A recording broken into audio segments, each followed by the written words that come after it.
talk about is the Form 990. The first page is really kind of the executive summary. We're pulling information from a lot of different sections of the Form 990 and kind of summarizing everything right here. A couple of things to be aware of right at about middle of the page, Part 1, Line 1, briefly describe organization's mission.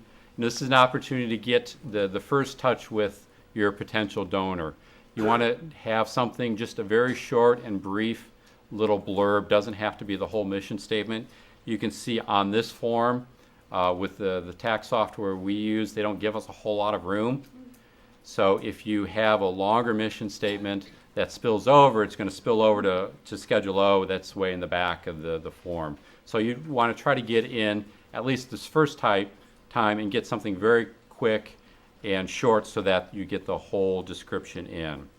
A couple other interesting things on here is there's also the only time mentioned is talking about number of volunteers within your organization. This is trying to get a sense of how engaged the community is with your organization as far as your volunteer base. Turning to the second page, this is the one area that I like to spend a lot of time with many of the organizations.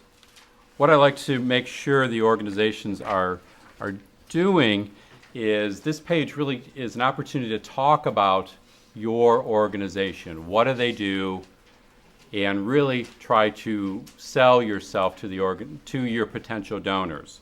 So there's a couple of things on here. The top one, Line 1, this is really an opportunity to put your full mission statement. Really talk about your overarching goals of the organization.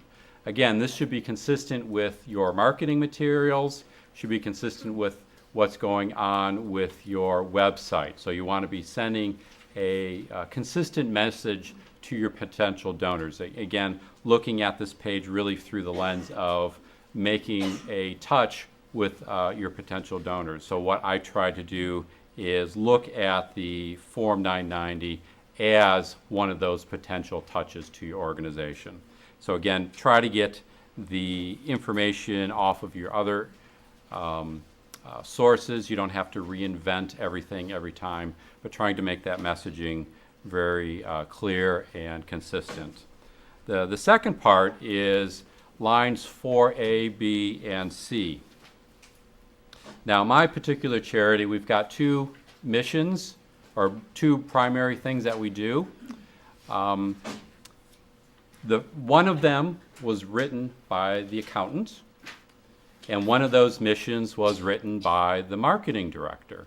If you take a look at those, I think you can kind of guess who wrote what. So that's why I try to encourage to try to get the development staff, the marketing staff, to try to get some of the boards engaged in this process, because the second narrative, I think, as a potential donor is a little more compelling than the first one.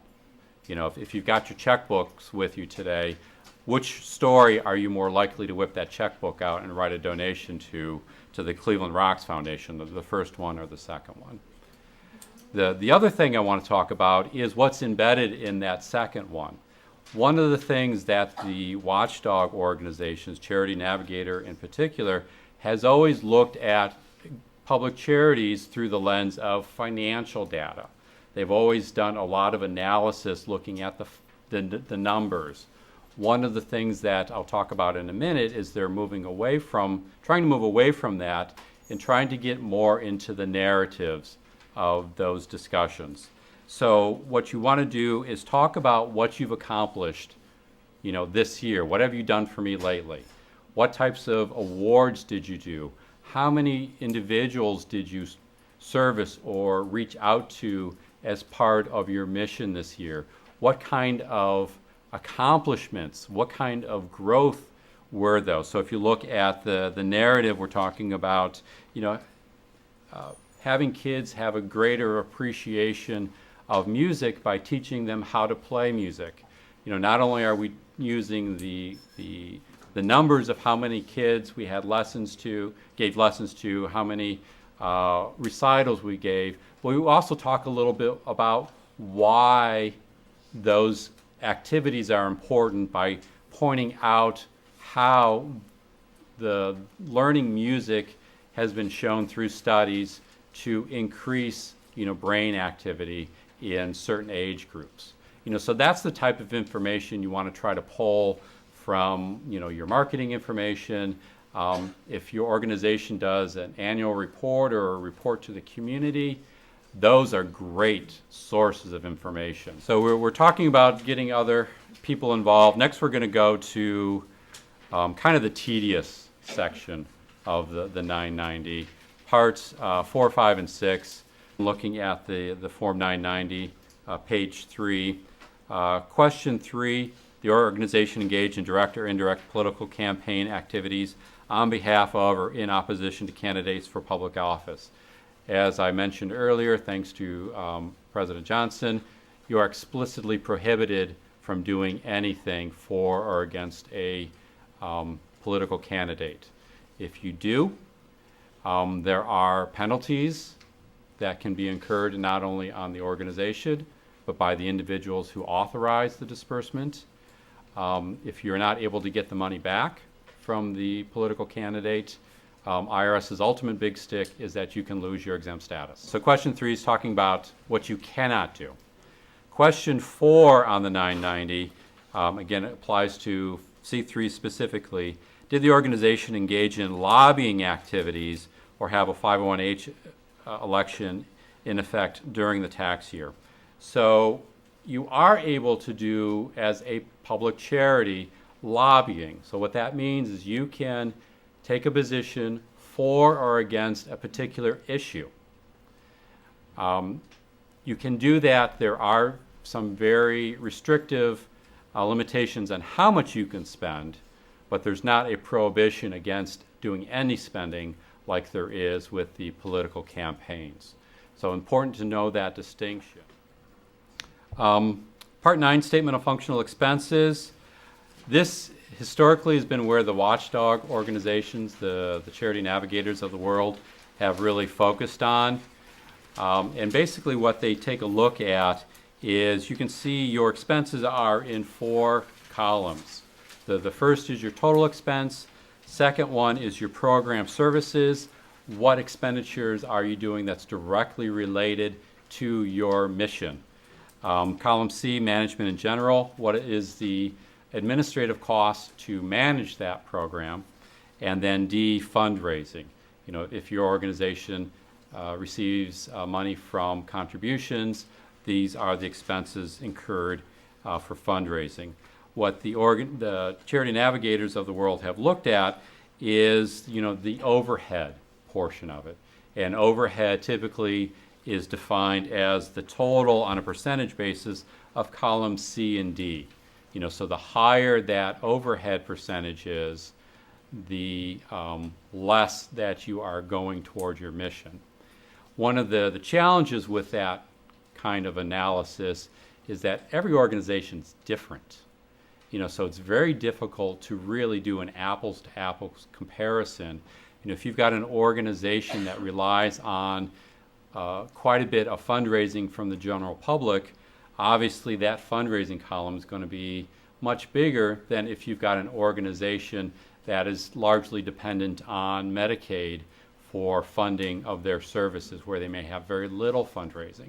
So it's difficult to really come up with a true apples to apples comparison unless you're looking in the particular sector.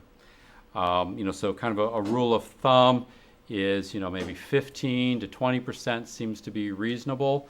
But again, it really depends on your organization. And talking about the overhead myth, this is something that the 3 big watchdogs, the Better Business Bureau, Wise Giving Alliance, GuideStar, and Charity Navigator, came out back in the summer of 13, and they're trying to move away from that pure mathematical analysis of Part 9 and looking at some of the other things. So when I talked about the importance of your narratives on page 2, putting in your accomplishments, putting in your measurables, That's where this is really being driven from. It's trying to go from a strictly financial analysis to try to look more at a community impact. One of the challenges for these organizations is how do you measure that community impact?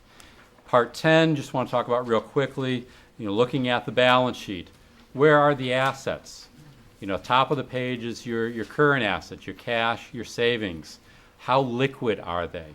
How many months reserve of cash does your organization have for future shortfalls? Moving on, Schedule A, very, very math driven. I'm not going to go through line by line, but I just want to make you aware of what it is and why it's important. So as I talked about at the beginning, we've got two flavors of charitable organizations: public charities, private foundations. Public charities need to pass the public support test as calculated on Schedule A every year. And basically you're looking at, on page 14 of the PDF, page 2 of the Schedule A, you're looking at where are all your dollars coming from and putting it in various buckets and then doing a math test. So the first part, which is the better calculation, is you need to make sure that you are publicly supported and that your public support percentage as calculated on line 14 is at least 33.33%. That's the bright line test.